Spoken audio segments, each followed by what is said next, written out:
Coming at you, 2017 NCO program, 7th precinct. Got a little flow for you. I got energy, got a lot of energy. Trying to get a hood, lots and lots of synergy. We got energy, lots and lots of energy. Trying to get a hood, lots and lots of synergy. I'm the commander-in-chief, the 7th CO, letting you all know how my NCOs flow. What? Day and night to the community's delight. I got 3 steady sectors, Adam Boy C, helping the community out with unity. First up the bat is Sector A. Wanted to tell the people what you got to say. Don't hurt. Officer Moran, Lower East Side, not the B side, that's how I ride. NYPD is what I rep. 11 years on and I ain't done yet. Basketball City, Gouverneur Gardens, just to name a few. Let me introduce you to someone from my crew. I'm Detective Crook, here to say, backing up my partner each and every day. Sector Adam is how I roll. Neighborhood policing is my goal. What? My name is P.O. Stump, and I'm not a chump. Hanging out in Seaward Park and all the LES landmarks. I have sentiments for tenements, it's not a mystery. Delancey to Grand were available on demand. What? Allen to the FDR, sitting for the Sadar. Egg drop soups for Mings. If you need help, give our phones rings. Who's the hottest MC? Haha, not me. I may spit the wackest rhymes, but I can help you solve crimes. Patrolling Sector Boy is the place to be, keeping you alive with my daily 5. If you need more info, please take a look. Do me a favor, come hit me up on Facebook. Smooth. They ain't how Rivera, but you would call me E. I could be anywhere, but I'm in Sector C. Trying to make a change, but it starts with me though. From the neighborhood to the hoods and seagulls. I love the kids, I really do. Let me show you what Peter Fauntleroy can do. Me and my partner are holding it down. From Ridge to Ludlow is where we get down. Come on. I'm the sergeant's operator. I am the community collaborator. From the north, south, east, and west, I show up when there's a rest. Right-hand man to the boss. If you need help with Facebook, let me give you a call. Sergeant, come on, kill him. I'm badder than bold, bolder than bad. The best thing NCO ever had. Backing up the POs, that's how I do. NCO, that's my whole crew. Emails and texts, all non-stop, but it's cool because that's how I rock. From Broome to Ridge, all the way to Cass Deli. Hit me up for a meet and greet whenever you're ready. Shout out to Big Sam, he's my #1 hitter. Do me a favor, hit me up on Twitter! Umbrella. She's up. Whole nother level of shit you can't even understand. What is good, my people? We are live back again with another episode of The Forecast. So out in New Jersey, the police chief, Frank Nucera, was charged with a federal hate crime after he beat up an 18-year-old young brother while he was in handcuffs. Now, let's go back and see what could have happened that would lead to a police officer actually getting charged with a hate crime. Now at 5:30, a former New Jersey police chief is accused of racially motivated attack on a black teenager. The former chief appeared in federal court in Camden today to face hate crime charges. Eyewitness News reporter Cleve Bryan is live in Bordentown with disturbing details. Cleve. Well, officials say that after a violent act of abuse against a black teenager here at this Ramada Inn, a Bordentown officer reported the former chief, who will now face possibly spending his golden years in prison. The conduct alleged is shocking. Federal investigators have charged former Bordentown Police Chief Frank Nucera with a hate crime assault and depriving an 18-year-old African-American man his civil rights. According to a criminal complaint, the young man was arrested in September 2016 during an incident at a motel. While handcuffed in police custody, the chief allegedly slammed the black teen's head into a door jamb and punched him. The complaint alleges that the defendant harbored an intense racial animus towards African Americans. A concerned officer within the Bordentown Police Department reported the incident to federal authorities and told them Nucera had a long history of racism. At one point, he allegedly said to a fellow officer, "These N-words are like ISIS. They have no value. They should line them all up and mow them down. I'd like to be on the firing squad." A police badge will not shield anyone from accountability for a criminal act. Nucera, who was also the Bordentown administrator, retired abruptly this past January. Today, the township released a statement saying, in part, the township has moved forward with new leadership that promotes community, inclusion, and equality. That's unacceptable. I mean, he's supposed to be like a community leader. How he got an authority, you know, who knows? I don't know. It's sad. New Jersey's NAACP says police departments everywhere need to show resolve eliminating racism. We would ask that other police officers have the ability and the strength of character to step up and you know, especially when it's a police chief.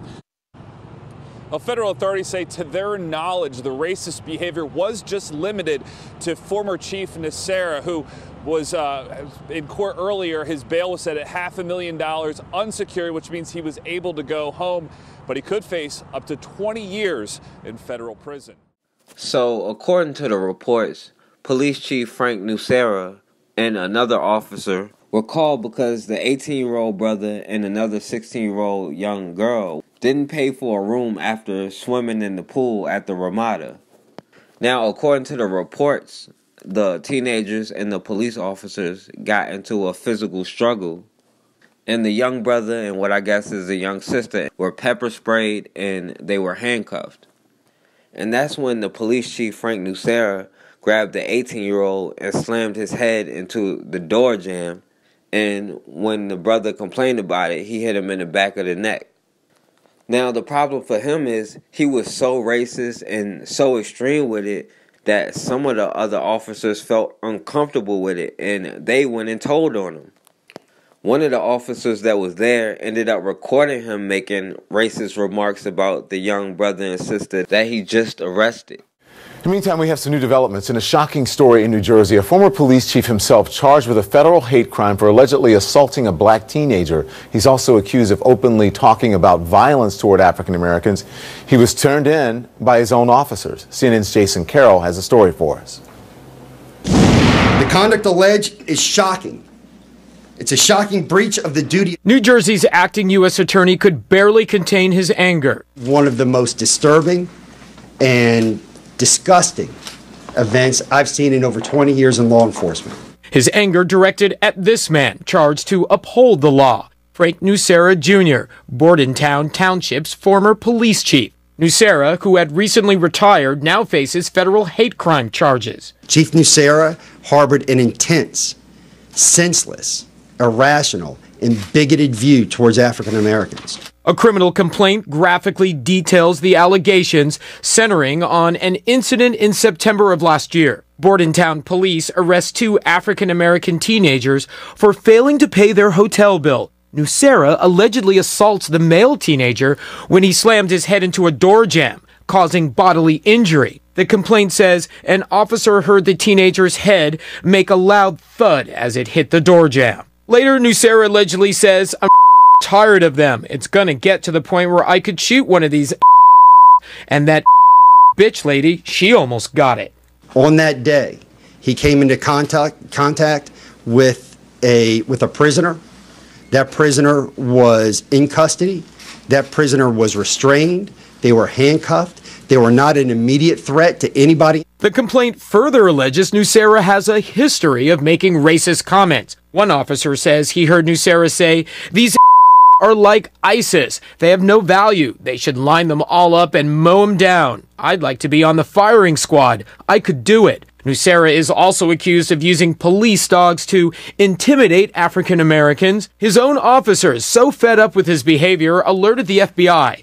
An officer recorded Nucera repeatedly using racial slurs. The overwhelming majority of law enforcement officers in the state of New Jersey know that their job is to uphold and obey the law.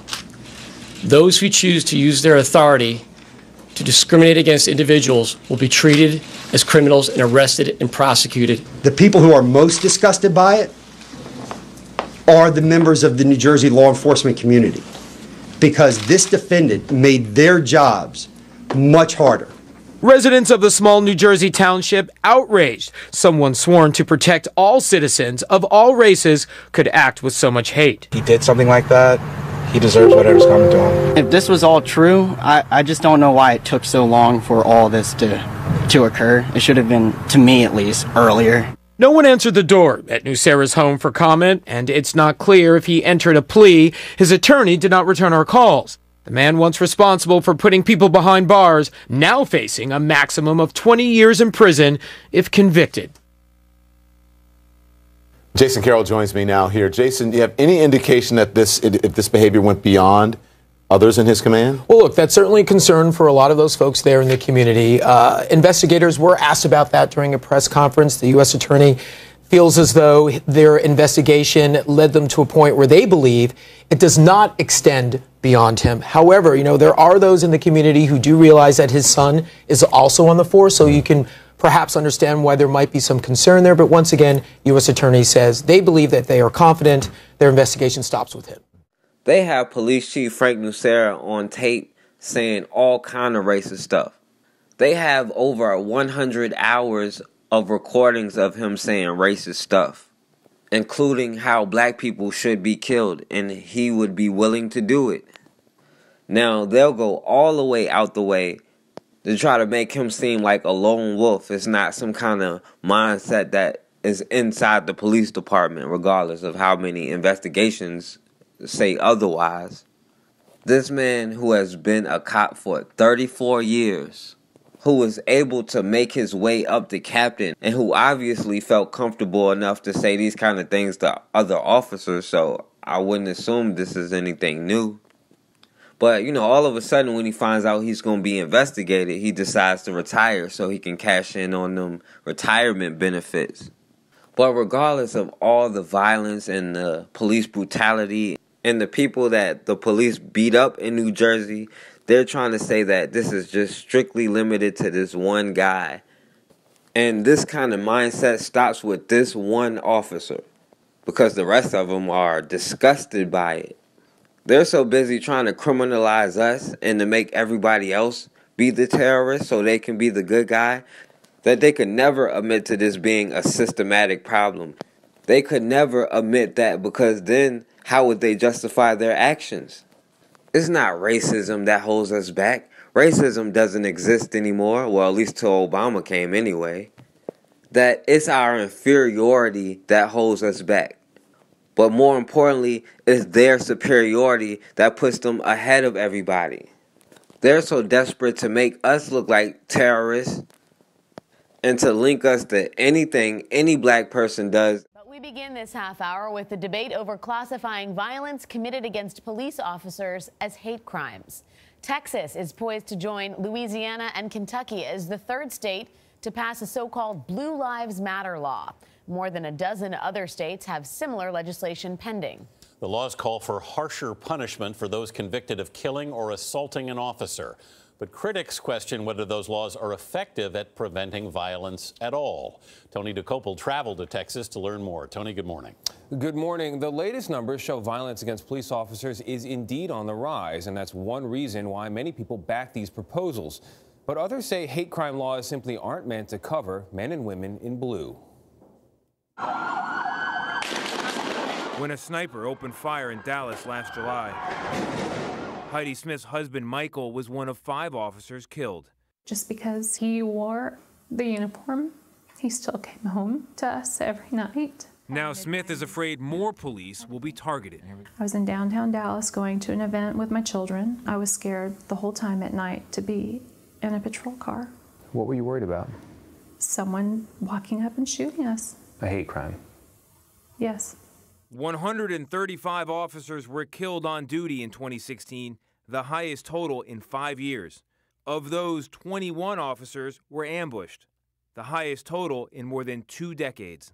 This is the building. This is El Centro, the college. That's why Texas State Representative Jason Villalba introduced a bill to give the blue uniform itself protection. Now we're seeing attacks on police officers based solely on one thing: their status as police officers. And I think that's what's important about this legislation. There are people who would say it cheapens the category, that hate crimes are supposed to stop bigotry. Well, I think you can call the attacks that we've seen against our police officers clearly within the category of bigotry. When you attack a police officer merely because they are doing their job, we must respond in the same way that we would protect those who are of a different color. Jeffrey Robinson is a human rights attorney with the American Civil Liberties Union.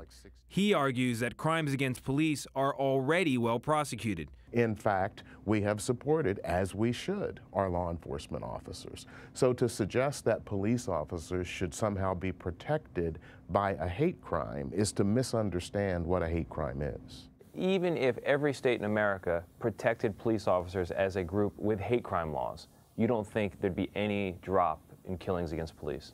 There'd be no drop in killings of police whatsoever. What that response does is to ignore the reality. You want to talk about training, culture, and accountability and changing those things in policing? That's going to be hard. That's going to take effort. And people don't like to talk about that, but that's where we are.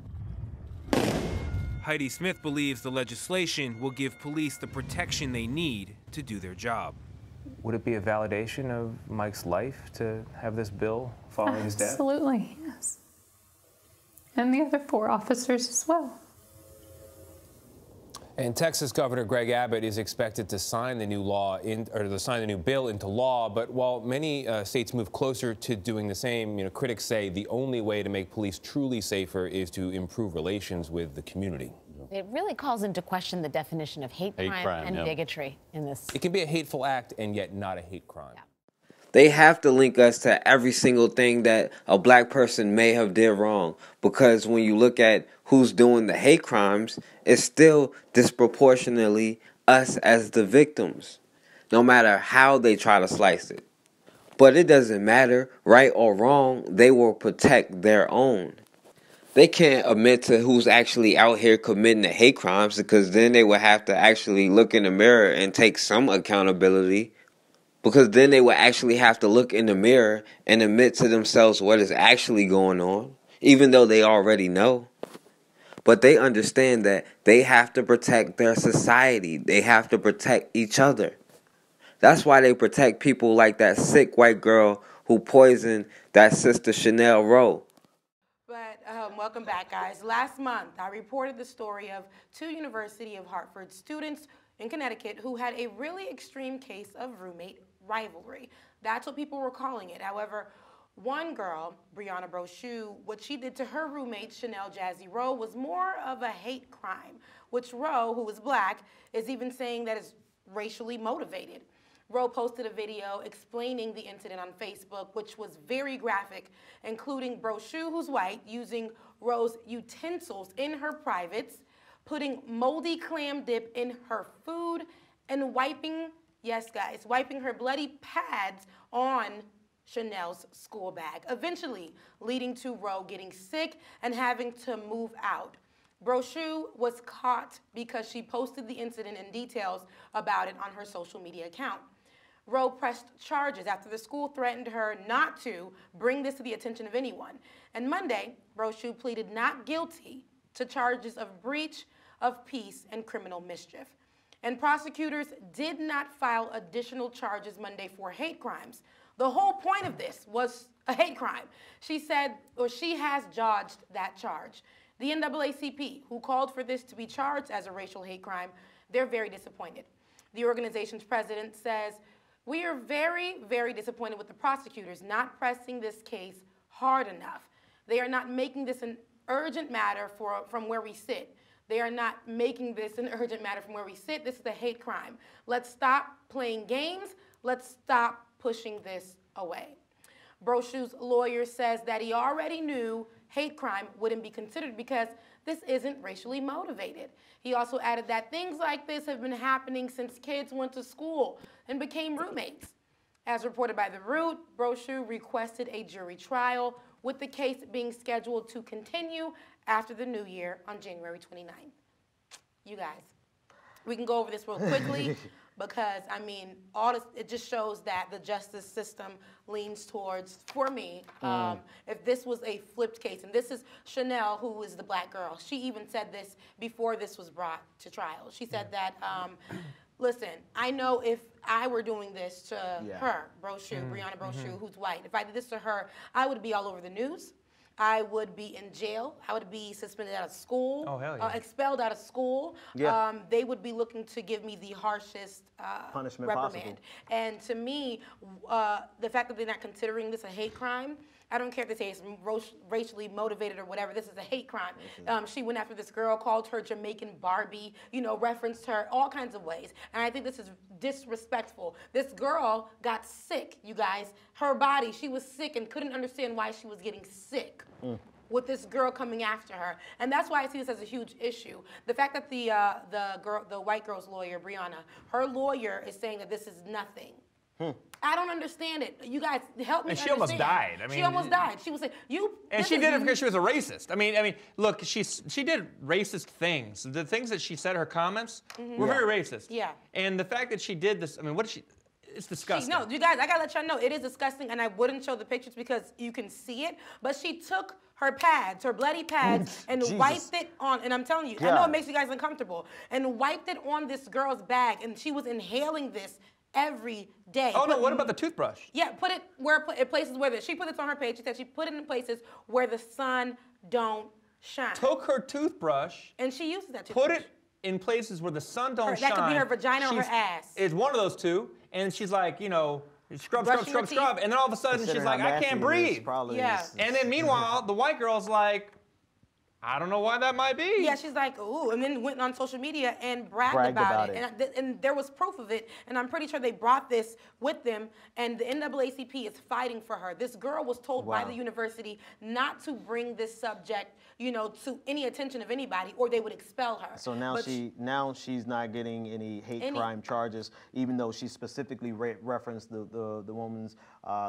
woman's nationality, her ethnicity, her race. She did a lot hair. of things, yeah. I mean, everything about her, everything about this attack was being upset. She was upset about this black girl in a room with her, and this is not going to rise into the level of a hate crime. That girl looks way too young to be born in 1952.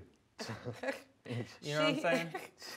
Racism, honey, because you know people are still saying racism don't exist. But honey, she's in that 31% that still support the Republican that's Party. That's a Trump vote right there, baby. No, that's a Trump voter. And the lawyer who's representing her, and I understand you're trying to do your job, but honey, let's be real. It's a hate crime. Yeah. You know what I mean? There's no way around this, and I really hope that this girl gets justice some way or another, but we already see how this would play out. Well, that's why she asked for a jury trial. She asked for a jury trial because she knows full and damn well that there's a possibility that she'll have a jury of her peers. If the toothbrush didn't fit, you must acquit. Jesus. Oh, Jesus. All right. Now, this white girl, Breonna Brochu, who has evidence of saying racial things, who the roommate has reported racial things before the incident, who did some sick things only a psychopath would do, yet it can't be considered a hate crime. But let you say, police stop shooting me, oh, well, that's a hate crime. And I didn't hear one white feminist who's down for the cause, or even really one black feminist, have anything to say about this either. Now, at the end of the day, none of this is a surprise. We know how the justice system works. We know how America is. The only difference between now and 1864 is the illusion of freedom. The only difference between now and the 1950s is the illusion of inclusion. Our history is the only history they want us to forget. But we're the only ones that keep letting history repeat itself over and over and over. We have things in our past that we can learn from and benefit from and recreate and do over again and be successful. And we have things we can learn from not to do again.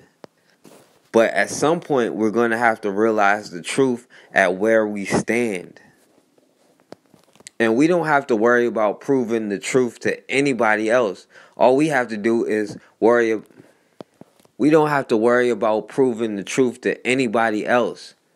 We only have to think about understanding the truth for ourselves and how to move forward and how to build a nation and how to protect ourselves. But as long as we're under their jurisdiction and subject to their laws, things will always be the same. 2 Edgewater police officers have resigned after an investigation found they were texting racist messages to one another. Well, I just can't believe that a police officer would even say that in jest. So today, we tried to talk with city leaders about what the investigation revealed. The report shows an officer explained to investigators the text messages were meant as a joke. Channel 9's Steve Barrett is live at the city government complex. Steve, no one from there was willing to talk to you today on camera about all this.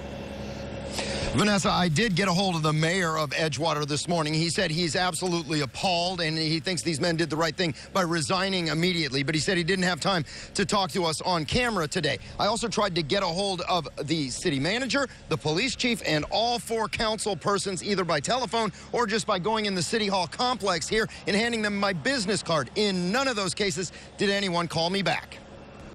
It just goes to show you that we haven't come as far as we think we have. Today, Linda Walker was disgusted by texts between an Edgewater police sergeant and an officer who both resigned immediately when confronted by the chief of police. You look up to police officers, especially children do, and you look up to them, and to know that they really think that, it hurts. But Channel 9 has learned that even children were targets of seemingly sick, racially charged texts that came to light when another Edgewater police officer turned in Sergeant Matthew Snyder and Officer Tyler Wetherell.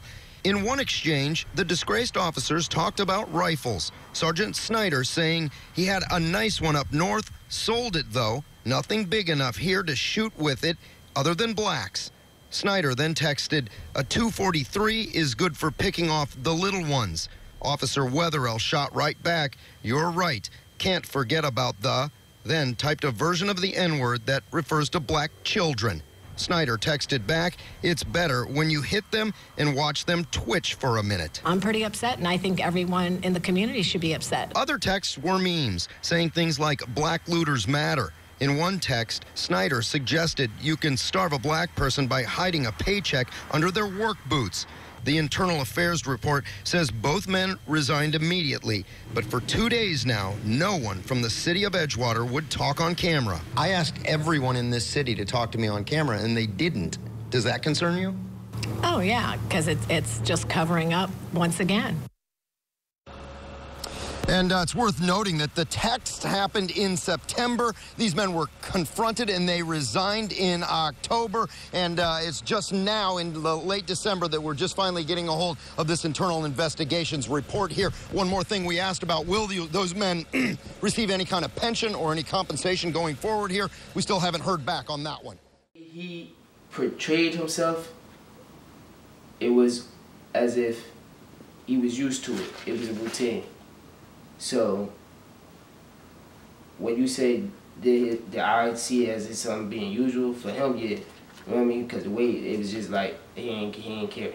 He was going to do it regardless. It can't nobody do nothing to him.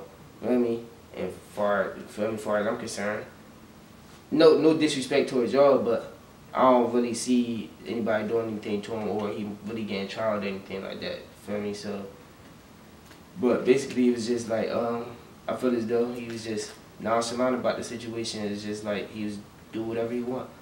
Because like I said, I wasn't resisting. I wasn't rowdy. It was not like I was a threat. I was no threat to them. So everything was unnecessary. And I feel as though if I was Caucasian, that wouldn't have happened. Especially, even, I personally seen, feel me? And definitely no disrespect, but I personally seen white people talk filthy to certain police. I'm talking about filthy. And still don't get no bump, don't just get a ticket or something. You know what I mean? And I say, I'm about to go to the store, or I walk away. If I walk away from a cop that's walking towards me, I'll probably get hit with resisting arrest. You know what I mean? So like, I feel as though it was just because I was black. Because one, I wasn't doing that. I wasn't no threat. I wasn't too aggressive. Anything. Feel me? If anything, it was more attention and aggression towards me than anything else. I ain't gonna say it's good, but it's like something needs to get done about it anyway. So if it took for me to be a victim to bring justice, then I ain't gonna say I regret it. I just wish it could have transpired differently. I feel like it's just justice needs to be served. And especially if I'm not the only person that he done did something like that to. I can tell you I'm not the only person he did something like that to, just by his attitude and his demeanor. Tonight we are getting our first look at a confrontation that landed with a local officer serving a 10-day suspension. News Channel 5's John Shaman is live in our Stewart Bureau this evening with the encounter that happened back in May. John? Well, Shannon Jay, the complainant was heading east on Port St. Lucie Boulevard back in May when he claimed that Officer Jason Chapman of the Port St. Lucie Police Department nearly hit him as the officer made a legal U-turn. The driver then pulled up next to Officer Chapman at the next red light and motioned to get his attention. Now, after telling the officer that he nearly hit them, an internal affairs report said that Officer Chapman used obscene language and told that other driver to pull over. The driver's wife then recorded the ensuing exchange, which began with the men loudly talking about their military backgrounds and continued where the officer again denied nearly hitting them. I did not understand you. You're supposed to stop. I'm an emergency vehicle. Don't tell me what I can't do. Don't tell me what I can't do. I'm not getting loud house about a whole person. What are you going to do about it? What are you going to do about it, sir? Now, according to an internal affairs report, Officer Chapman stated that the incident was not a reflection of him and that it was a bad day, and he takes full responsibility for his actions. Now, we profiled Officer Chapman last fall after he came to the aid of a man who was having a heart attack. Officer Chapman and another nurse on scene using CPR to revive him. Now, the IA report said the driver did nothing to warrant the behavior that the officer displayed. Officer Chapman admitted losing self-control and was given a 10-day suspension without pay. Yo, I just got pulled over by the police, bro. Look at these. They got, let me show you. They got squad cars out here, man. They got squad cars out here. Right here. I'm at the Ashburn Shopping Plaza. I came to get some bread for my shrimp steak, liquor, and pasta, and these dudes came over here tripping. Pulled me over. I said I was going 39 and a 35. Pulled me over out in the parking lot of the store. I got out my car. This man ran up on me, said, "Stay in your car." Bro said, "Stay in your car." Ran up on me. I said, what? Bro pulled me out the car and said, "Calm down." Started pushing me up against the whip. Put cuffs on my hands. Like, yo. And then the dickhead thought he was gonna find some, and then accused me. Yeah, both you guys smell like weed. You know. Oh, get out the car. Accuses me of smelling like weed. This man opened my door and was just saying that I smelled like weed. Came to my car, pulled me out. Hoping that he finds something. Put me in the back of the squad car right there. Handcuffs on, all that. Couldn't even fit in that bitch, bro. It's my first time having cuffs. Cuffed up on my wrist for no reason. Bro tried to search my car. Not a fucking thing. Couldn't find nothing. Could not find nothing, bro. Really searched my car hoping to find something. Couldn't find nothing. It's a brand new car. What's up, man? So, yeah, like I'm saying, bro, this man checking my whip, hoping to find weed, accused of smelling like weed, can't find a fucking nothing. Nothing. Bro, just wanted to pull somebody over because what? I'm black. I got tattoos on my neck. I'm out here in a nice car. Say I'm going 39 and a 35, bro. What, bro? This man pulled me in the back, bro. This man right here in the car, right there. I'm gonna get his name and all that, bro. Trying to do some extra shit. Pull up on me. Oh, where's your wallet? Oh, stop reaching in your pockets. Bro, like, this shit is amazing. It's really happening right now. I can't wait to put this man on Twitter so I can blast this man, bro. I'm gonna sue the shit out this man. Racial profiling ass man. Shit is ridiculous. In this day and age, we still doing this shit. No reason to pull me over. Probably passed up 10 other people, and the car in front, the fucked up part is the car in front of me was going faster than me. The car in front of me was going faster than me and slammed on his brakes when he seen this man. And he decides to pull me over. Why is that? We all know why. Shit is ridiculous. Yeah, skirt off in this nigga in the GTR when this nigga finish anyways. Bitch ass dickhead.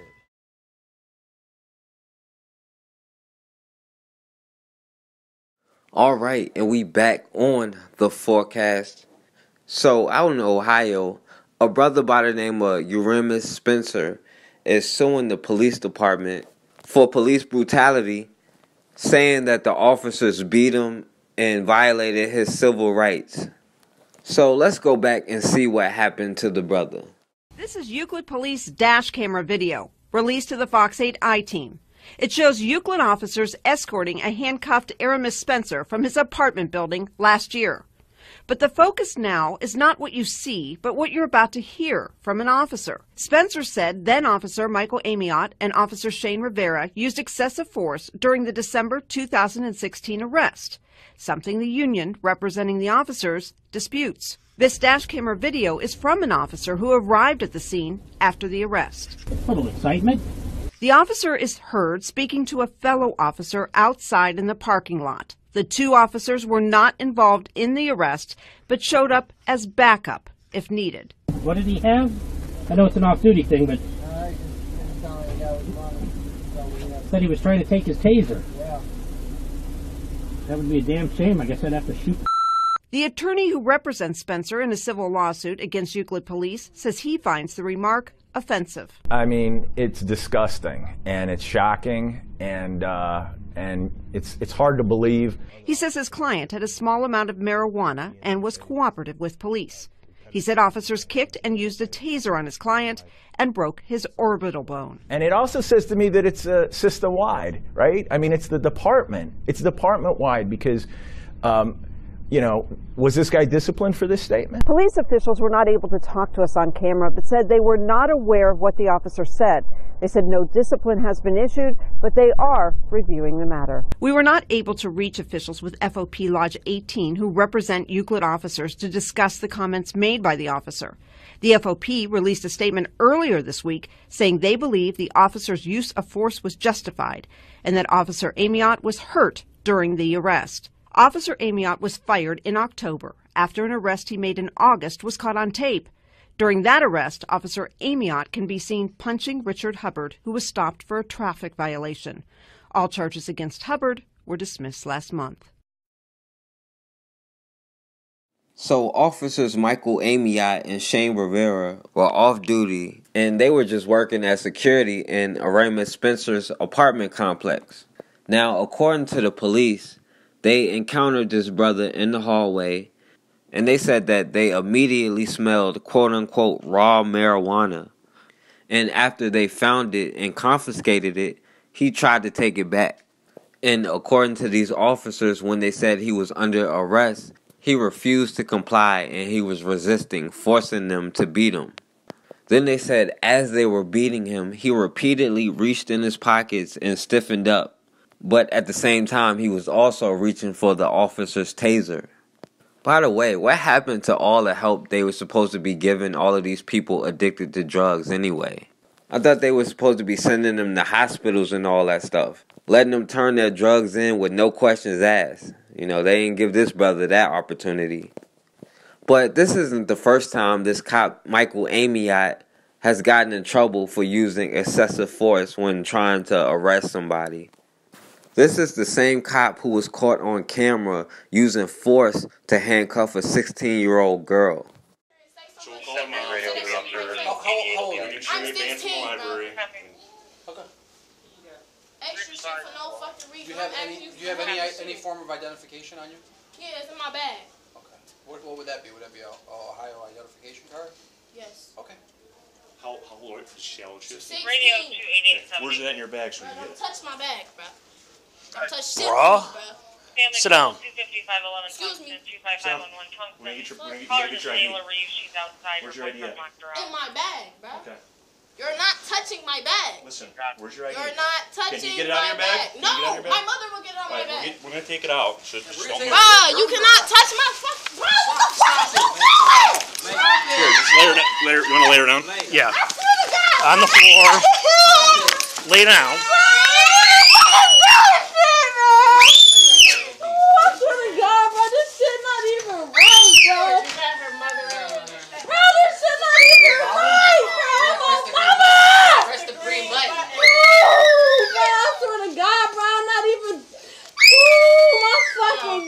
me to sit her up? Can you tell her to calm down?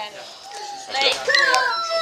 Hold on 1 second. Hold on 1 second. We're gonna let her off. Blake. Just making sure she don't have any weapons in here. Blake. We're gonna check. We'll stand her up. Just. I got it. Blake. I got you. Mom, my shit in the first Blake, part. just stay right here. I'm telling you, where is that, man? It's in the Blake. front. Blake, I got it. Stop. Don't say. These niggas get off of me. Blake, don't say nothing else, please. Now, this same cop, Michael Amiott, was also caught on camera beating up another brother, and he eventually got fired for it. Now, I guess it's only so many times that you can get caught on camera beating up black people before they have to do something about it. So after the third strike, they eventually fire him. Mind you, he's never brought up on charges for any of this stuff. Now, according to Emirius Spencer, the off-duty police officers reached into his pocket. That's when they found a small amount of marijuana and grabbed him by the arm and shoved him against the wall while ordering him to stop resisting. And he says he denies he ever resisted the officers. Officer Michael Amiott then kneed him in the groin and shoved him to the floor while Officer Shane Rivera jumped on his back and restrained his arms and legs. Arema said Officer Michael Amiott kicked him in the face, and when he called out for help, that both of the officers hit him with the stun gun before placing him in cuffs. The brother eventually had to get treatment for a broken bone in his face. But of course, the Fraternal Order of Police President David Trin refuted the claims and said the force of use was reasonable. Now, not only is people like Officer Michael Amiott protected by the police department, the police union, the Fraternal Order of Police, they're also protected by the D.A. They're protected by people like the D.A. in New York, Joel Abelove. Now, this particular D.A. ended up getting indicted on perjury and official misconduct in the police shooting murder of the brother Edson Thevenin. For those who stand on the side of injustice. Protesters demanding justice for two men shot by Troy police. Prosecute the cops. How many more? It really needs to stop. We want the same justice that is applied to us under the law to be applied to the individuals that govern us. I'm dying. You're not dying. 22-year-old Demeek McDonald was shot and injured during a traffic stop in Troy this summer. He was wanted by state parole. 37-year-old Edson Thevenin was fatally shot in April 2016 after police say he pinned an officer between two vehicles when they tried to pull him over for suspicion of drunk driving. The handling of those cases by police and the district attorney have been deeply criticized by some Troy residents. It's just a miscarriage of justice. McDonald's uncle, Messiah, led a Black Lives Matter march Saturday from the scene of his nephew's shooting to downtown Troy. How many more? It really needs to stop. I want to see a ripple effect, of course, for the legal aspect of this case to be handled the way it should be, with transparency and the justice of the law. The group is calling for the resignation of District Attorney Joel Abelove, who recused himself from McDonald's case and has faced backlash for his handling of Thevenin's case before a grand jury. They also want to form a civilian review board to have a say in those who protect and serve their community. I want people to engage in genuine dialogue and stop fearing people that they don't know, and to understand that we're, at the end of the day, a lot of us are a lot alike. I want to know that it's safe to be black in the city where I live and I love, and to live my life fully without concern of dying early because of the color of my skin. Now, they say they suspect this brother of drunk driving when he was pulled over by Officer Randall French, who ended up shooting him 8 times, killing him. Now, according to the report, there was a short chase, after which Officer Randall French claimed Edson tried to run him over. He ended up shooting him 8 times through the windshield, and witnesses who testified to the grand jury said he was not in danger at the time he fired the shots. Now, this DA, Joel Abelove, is accused of concealing evidence, lying during the investigation, interfering with the investigation, and instead of giving the requested information related to the shooting, he presented a truncated version of the story to the grand jury. Officer Randall French was cleared of the shooting less than a week later.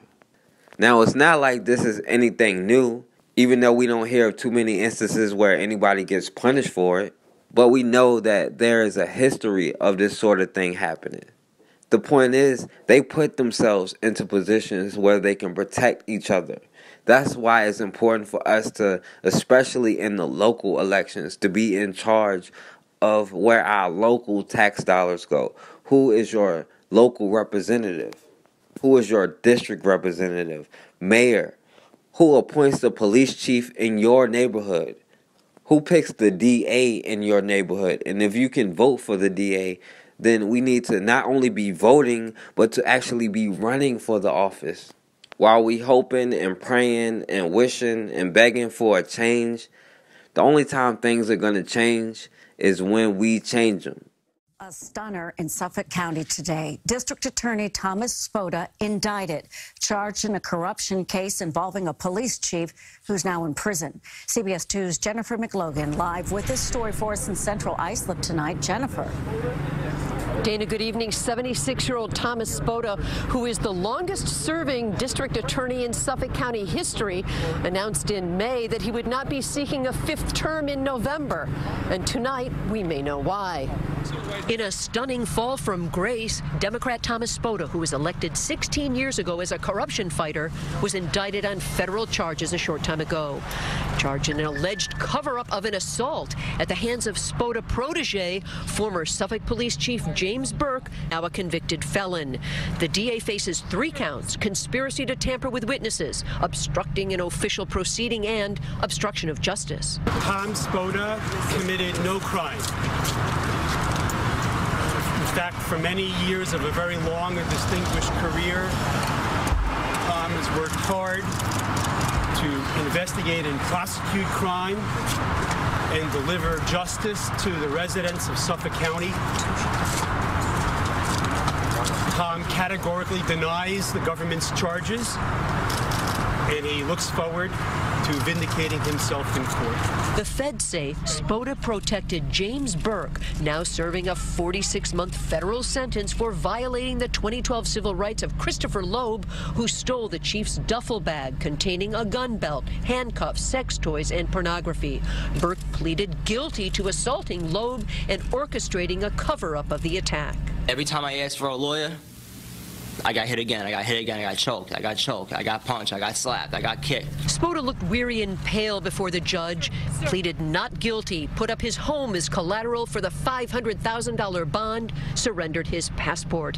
The timing of the arrest so near the election is making waves. Suffolk's police commissioner hopes to succeed Spota. I was asked to become police commissioner to clean up Burke's mess. I'm now going to become district attorney and clean up Spota's mess. Are you going to clean house when you come in? Obviously, a lot of movement, a lot of changes are going to occur. Welcome to the cesspool I call Suffolk County. When we have this going on in our county, it's an embarrassment. And believe me, this is the tip of the iceberg. Calls to resign went unanswered. Spota's chief aide, ironically head of his political corruptions unit, was also indicted today. Investigations continue. It all started at a summer festival with the beanbag toss, but quickly turned ugly. Now this woman from South Suburban Alsip is charged with a hate crime that hundreds of thousands have now watched on social media. CBS 2's Charlie DeMar joins us live from the newsroom. Charlie. Erica, good evening. Today, that woman, Jessica Sanders, explains why she reacted the way she did. And the man on the receiving end says he pulled out his phone and started recording because he couldn't believe what he was hearing. That's Jessica Sanders repeatedly yelling the N-word into Ernest Krim's cell phone camera. To me! At Margarita Fest back in July. It was immediately, you know, what are you all doing? We're almost done. You could have asked to play. This is ignorant. Both say the confrontation started over whose turn it was to play the game bags or cornhole, but the argument quickly escalated. Come, let's say it again. And as soon as I pressed record, she slapped it out my hand. Sanders can be seen spitting. Krim says his wife, who was standing nearby, was hit. To think that somebody would think of you to that low of a level that they would spit on you. In a radio interview, Sanders says to her, the N-word means ignorant. Caucasian, Asian, purple, pink, it doesn't matter what color you are. If you're being ignorant, you're being ignorant. I don't understand how it got so blown out of proportion that it needed to get this far. Nonsense. She's just trying to protect herself like anybody would. Now Sanders facing battery and hate crime charges. Even before I was charged with any hate crime or anything that I'm being charged with, I would have given him an apology because it was wrong of me to use that word. I have no desire to ever talk to her or meet her in person. Now, Krim, a high school history teacher, actually used the video in his class as a teaching tool, showing it to his students on the first day of class. And as you heard, Krim isn't looking for an apology. Rather, he's hoping for those charges to stick. Please see a white doctor. It's only available after 4. If you're not, so you're saying in the whole entire building there isn't one white doctor? Your kid has to be seen by a pediatrician. Okay, so when you're telling me that my kid has chest pains, he's gonna have to sit here until 4 o'clock. Can I see a doctor, please, that's white? That doesn't have brown teeth or speaks English. Huh? If the doctor is black. Okay, don't get started. Being white in this country, I should just shoot myself. Go to the hospital. Go to the hospital. Does being white makes him more... Go to the hospital. Well, speaking English is one thing, being white is different. How are you communicating to everyone if everyone's incapable of speaking English? Yeah. They're licensed, that's why they're here. Your child clearly has more issues with you being his mother than him needing to see a doctor. You are extremely rude and racist. You want to talk about people being at a hospital? Maybe you should check yourself. There was a daughter. I don't a girl care. that died over there. I'm asking for my. Why are you yelling at me? This is what happens when you are yelling at everyone. You are yelling at everyone. My son is sick. So what? You're here to fight me No, we are not fighting. We are fighting because. You're brown. You're all attacking Well, me. there are. I'm sure there are other people who are reasonable. Because you're racist. No, because I'm white. No. You're attacking me. Slurs. Hold on. That's not General, okay. step back. This is my personal bubble. She is perfectly standing. This lady stole something in the grocery store, and they was following me around. See? They was following me around today. Thought I was gonna take something. This white lady was stealing shit, but they were following me around, and she was the one that was stealing. See, you know what I'm saying? See that? And she's still talking shit. White lady just stole shit, got caught for stealing some shit. See that? And they were following me around. These motherfuckers are crazy. Look at it. She got caught trying to shoplift and shit. And they were following me around and shit. Ain't that a bitch? Look at it. She's still talking. If that was a black woman, they would put her under the jail and shit. You know what I'm saying? Well, new at 5, an American Idol finalist goes on social media to complain about racial comments made about him at a Popeye's Chicken at Hartsfield-Jackson Airport. In the past hour, we learned that the store owner has suspended the worker who made those remarks. Fox 5's Natalie Foltz talked to Bo Bice today at his home, who says he's upset about what happened. A father. Here's a lollipop for you, princess. A husband. Good job, baby bug. But not a racist. I'm not a bigot. I love everyone. That's why musician Bo Bice says he was stunned last Friday when an employee at Popeye's Chicken in Hartsfield-Jackson made a racial comment. One of the 3 young ladies behind the corner said, "He's already got his, that white boy over there." The former American Idol contestant says all he wanted was an apology, but he didn't get it from corporate, so he went to social media to share what happened. I don't care if you're Bo Bice, Bo Jackson, or Bo Diddley.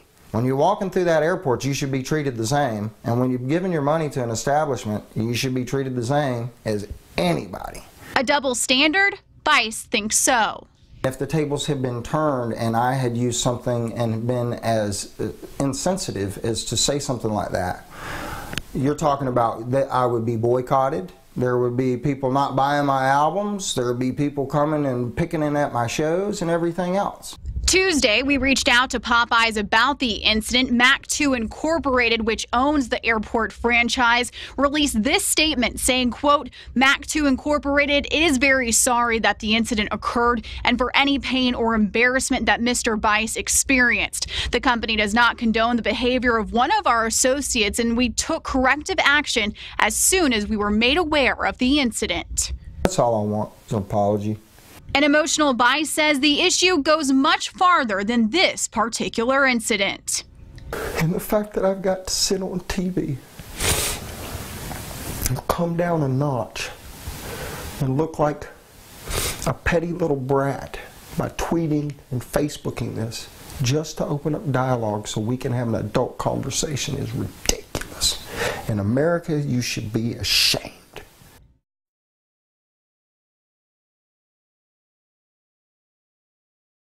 All right, and we back on the forecast. At the end of the day, as long as we're subject to their jurisdiction, as long as we're subject to their laws and their punishment, we'll continue to be in the same situation. Instead of trying to prove what's going on to somebody else, we need to be focusing on how to improve our situation. They have no problem taking the necessary steps to maintain this system and to maintain their place in society. They respond with the urgency that they need to stay in that place. We have to respond with the urgency that we need to get out of this situation that we're in. This is why we need to take control of our local communities. This is why we need to have our own police force. This is why it's important for group economics. This is why it's important to build our own schools and to create our own curriculums and educate our own children. But at the end of the day, no matter what we do, we have to protect it. And we have to protect ourselves, and we have to protect our children. If we haven't noticed it by now, we all we got. So, as always, man, we have got to start standing for something, or we're going to keep falling for anything.